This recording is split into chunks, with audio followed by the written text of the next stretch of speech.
নমস্কার বন্ধুরা, আমি শান্তনা। আশা করি তোমরা খুব ভালো আছো। আমিও খুব ভালো আছি। তো চলে এলাম আজকে একটা হাটে বাজারের ভিডিও নিয়ে। তো বাজার করতে এসেছি। তো সেই ভিডিওটা তোমাদের দেখাবো আজকে।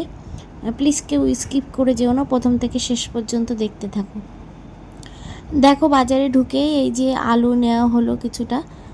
আসলে আমি বাজারে আসি না, আমি মিঠির পাপার সঙ্গে বাজারে আসি। আমার খুব ভালো লাগে ওর সঙ্গে আসতে। আর এই সব সবজি দেখতে কিনতে ভীষণ ভালো লাগে। খাই না খাই, মানে সব সবজি যে খাই সেরকম না, কিন্তু সবজিগুলো টাটকা সবজি, বাজারে সব টাটকা জিনিস দেখতেই একটু অন্যরকম লাগে, আমার ভীষণ ভালো লাগে। তাই মাঝে মধ্যে আমি মিঠির পাপার সঙ্গে বাজারে চলে আসি, আমার ভীষণ ভালো লাগে তার জন্য। তারপর দেখো, এক এক করে সব সবজিগুলো কিনছিলাম। এখান থেকে নিয়েছি। তো এখান থেকে একটা চাল কুমড়ো নিয়েছি। এই যে ছোটো দেখেই নিলাম, কারণ আমাদের বাড়িতে খাওয়ার তো সেরকম কেউ সেরকম অতটা খায় না, কম কম, তার জন্য নষ্ট হয় জিনিসগুলো। তার জন্য ছোট অল্প করে নিই, বেশ খাওয়া হয়ে যাবে, নষ্ট হবে না। আর রান্না করে জিনিসগুলো নষ্ট হলে ভালোও দেখায় না। তো এখান থেকে কিন্তু এদিন বাজার থেকে না আমার কাঁচা লঙ্কাটা নিতে মনে নেই, জানো তো। পরে এসে দেখছি মা বাজার থেকে কাঁচা লঙ্কাই আনা হয়নি। যাই হোক, আর এই যে শাকগুলো দেখো, টাটকা শাক, কি সুন্দর লাগছে না? খুব সুন্দর, মানে শাক আমার ভালো লাগে খুব শাক খেতে, ঠিক আছে। কিন্তু আমার শ্বশুরবাড়িতে অতটা শাক খাওয়া হয় না।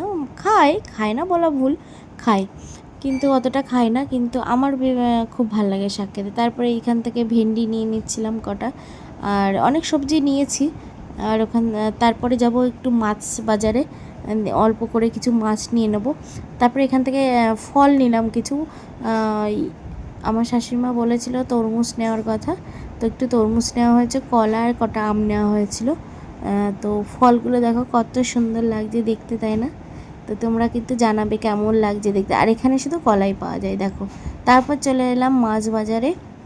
এখানে দেখো কত চিংড়ি মাছ, আমার ভীষণ ফেভারিট। মাছের মধ্যে চিংড়ি মাছ আর ইলিশ মাছ আমার খুব ফেভারিট। আর কোনো মাছ আমি সত্যি কথা বলতে খাই না, ভালো লাগে না। জাস্ট খেতে হয়, খাই অনেক সময়, ভালো লাগলে খাই, না হলে খাই না।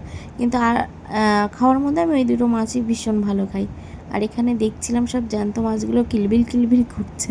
যাই হোক, আর এখানে দেখো মাছের মাথাগুলো সব এখানে কেটে রেখেছে। আর এই যে আমরা একটা বড় কাতলা মাছ নিয়েছিলাম, তো সেটা এখানে কাটছিল এখান থেকে।